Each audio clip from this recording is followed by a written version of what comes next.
Assalamualaikum warahmatullahi wabarakatuh. Di sini saya akan mempresentasikan tugas saya, tugas mata kuliah desain interface yang ditugaskan oleh Bapak Yoga Ria, Eskom Mkom.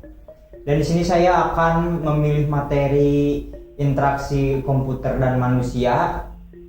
Definisi dari interaksi komputer dan manusia yaitu serangkaian proses dialog dan kegiatan yang dilakukan oleh manusia untuk interaksi dengan komputer yang keduanya sering memberikan masukan dan umpan balik melalui sebuah antarmuka untuk memperoleh hasil akhir yang diharapkan. Interaksi manusia dari komputer meliputi ergonomik dan faktor manusia.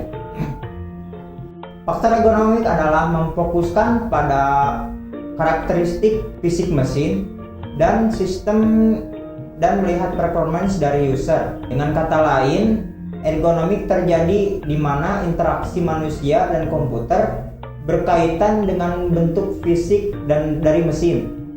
Faktor manusia adalah studi tentang manusia dan tingkah lakunya.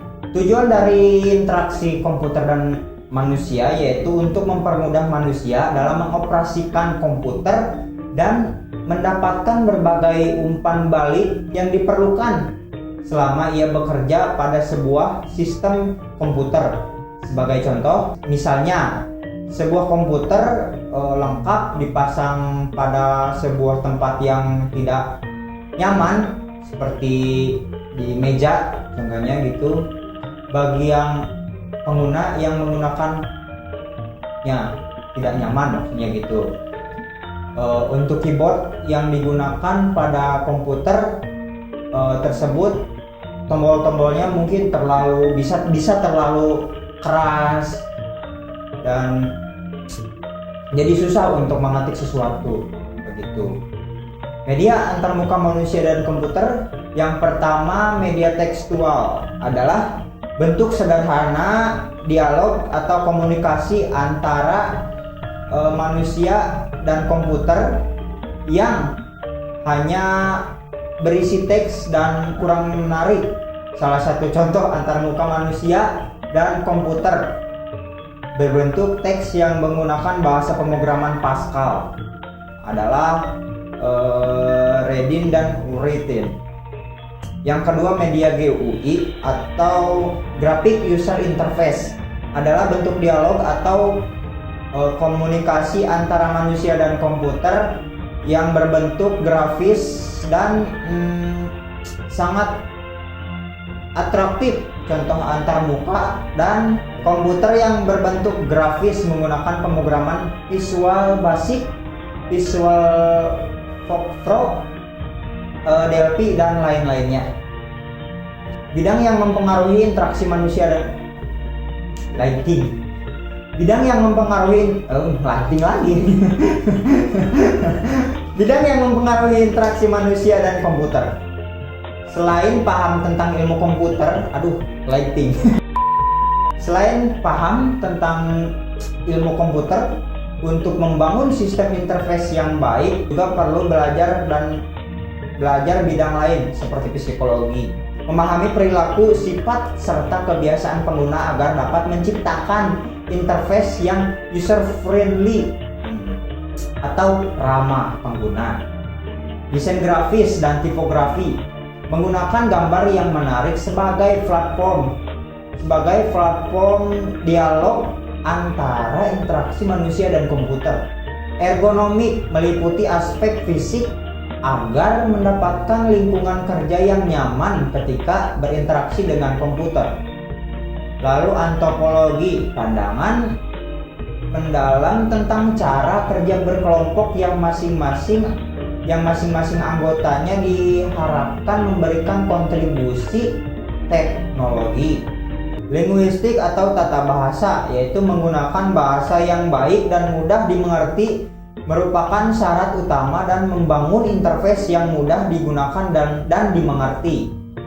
Nah, lalu sosiologi berkaitan erat dengan dampak sosial yang dipengaruhi sistem manusia dan komputer. Lalu software pembangun sistem interface. Dalam membangun interaksi manusia dan komputer, kamu tentunya harus memerlukan bantuan software dalam proses desainnya agar lebih cepat dan tepat sasaran. Program desain yang dibutuhkan antara lain seperti Visual Basic, Visual Pro, Delphi, dan yang lainnya. Faktor manusia yang mempengaruhi interface. Sistem komputer terdiri dari tiga aspek, yaitu hardware, software, dan brainware. Sedangkan untuk manusia, faktor yang mempengaruhi interface antara lain yang pertama, penglihatan. Luminous, banyak cahaya. Luminous, banyak cahaya yang dipantulkan dari suatu objek. Lalu kontras, hubungannya antara cahaya yang dihasilkan suatu objek dan latar. Lalu tingkat kecerahan, brightness, seberapa cerah cahaya yang dipantulkan oleh objek. Sudut dan ketajaman penglihatan. Sudut penglihatan minimum ketika mata masih dapat melihat sebuah objek dengan jelas. Lalu medan penglihatan, sudut yang berhadapan oleh objek pada mata. Lalu warna ya. Yang terakhir warna, yaitu keselarasan penggunaan cahaya ya, penggunaan warna mungkin. Lalu pendengaran.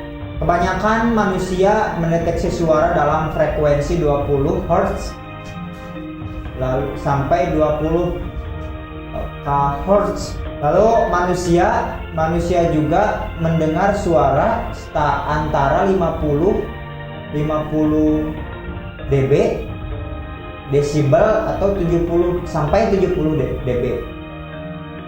Lagi sebentar.